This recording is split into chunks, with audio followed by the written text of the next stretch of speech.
नमस्कार दोस्तों, आप सबका मेरे चैनल में स्वागत है। आशा करती हूँ आप सब बहुत अच्छे होंगे, अपना ख्याल रख रहे होंगे। तो मैं आ गई हूँ एक नई रिक्रूटमेंट के साथ जो कि आई है बिहार बीपीएससी की तरफ से 71st combined pre competitive examinations की रिक्रूटमेंट।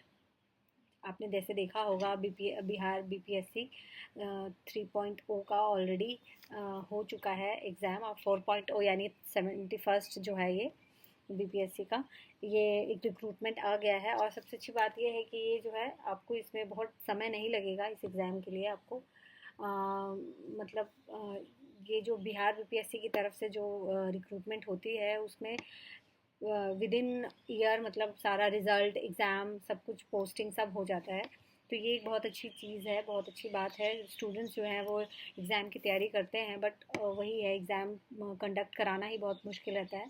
तो इसलिए ये वैकेंसी जो है बहुत लोगों के लिए बहुत अच्छा अवसर लेके आई है। तो जैसा कि आप देख पा रहे हैं स्क्रीन पे 1250 पोस्ट की लिए ये फॉर्म आया हुआ है। इसके एप्लीकेशंस जो हैं वो 2 जून से यानी कि पिछले कल से फॉर्म फिल होना स्टार्ट हो गया है। लास्ट डेट है एग्ज़ाम का फॉर्म का अप्लाई करने का, और वो है 30 जून, यानी कि अभी है आपके पास ऑलमोस्ट 1 मंथ है। लेकिन हमेशा लास्ट डेट के लिए नहीं, पहले से आप ट्राई करिए फॉर्म फिल करने का। और इसका जो प्री का एग्ज़ाम है, एग्ज़ाम डेट पहले से ये बताया हुआ है कि कब होगा एग्ज़ाम। तो 30 अगस्त को इसका एग्ज़ाम होगा। तो आपके पास अभी मान लीजिए जून है, जुलाई, अभी जून चल रहा है, जून जुलाई अगस्त यानी कि 3 महीना लगभग है।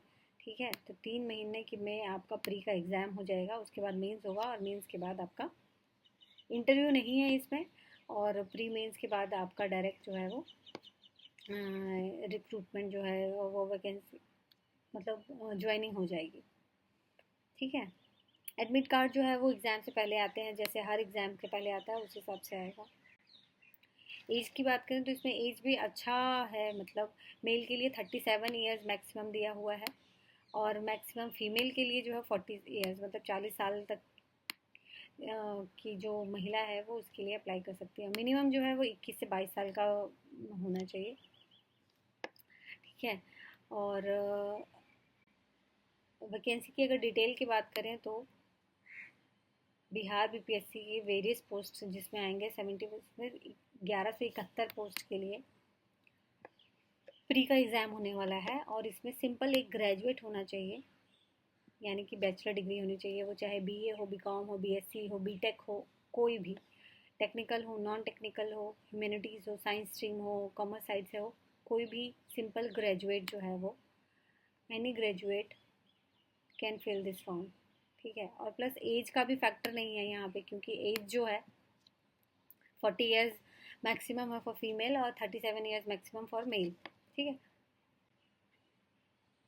और जो दूसरा है फाइनेंशियल एडमिनिस्ट्रेटिव ऑफिसर और इक्वलेंट के उसके इक्वल की जो पोस्ट है वो 79 पोस्ट है। और इसमें जो आपको डिग्री चाहिए, मतलब एलिजिबिलिटी जो है इसकी, वो ये है कि बीए डिग्री होनी चाहिए, साथ में कॉमर्स हो, इकोनॉमिक्स हो, मैथ हो, या स्टैटिस्टिक्स हो, किसी भी मतलब बीए हो, साथ में बीए के साथ उसने कॉमर्स या मैथ या इको या स्टैट कुछ भी पढ़ा हो, उसके लिए वो इस फॉर्म के लिए एलिजिबल है। वो इसके लिए फाइनेंशियल एडमिनिस्ट्रेटिव का ऑफिसर के लिए बनने के लिए वो इस फॉर्म को भर सकता है।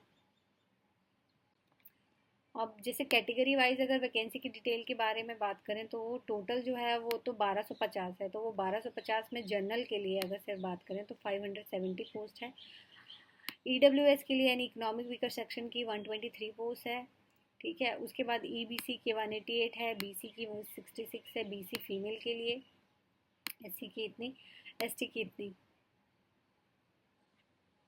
पोस्ट सर्विस के नेम के अगर बारे में बात करें तो sub divisional officer, sub registrar, labour superintendent, cane officer, sugar cane officer department में। ठीक है, revenue officer, Bihar revenue service के उसमें आता है। लैंड रिफॉर्म डिपार्टमेंट में ब्लॉक पंचायत ऑफिसर, ठीक है, पंचायती राज डिपार्टमेंट के अंदर आता है। कोऑपरेटिव एक्सटेंशन ऑफिसर वो कोऑपरेटिव डेवलपमेंट डिपार्टमेंट के अंदर आता है।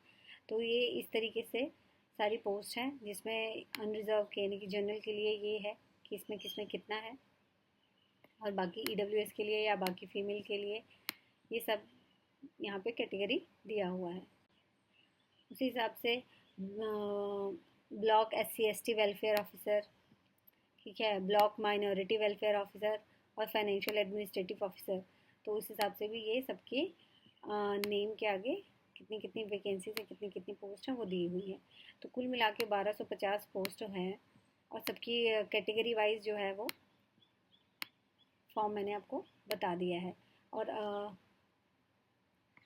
इसके लिए आप डेफिनेटली ट्राई करिए और एक अच्छा मौका है सरकारी नौकरी पाने का। तो और जिसका सब लोग को एज फैक्टर का बहुत वो रहता है, तो 37 ईयर्स चाहे मेल के लिए हो चाहे 40 ईयर्स फीमेल के लिए हो, एक अच्छा मौका है, आप सरकारी नौकरी पा सकते हैं। तो उसके लिए आप ज़रूर तैयारी कीजिए। धन्यवाद। और कोई भी क्वेरी हो तो आप मुझे कमेंट करिएगा और डेफिनेटली मैं उसका आंसर करने वाली हूँ। Thank you.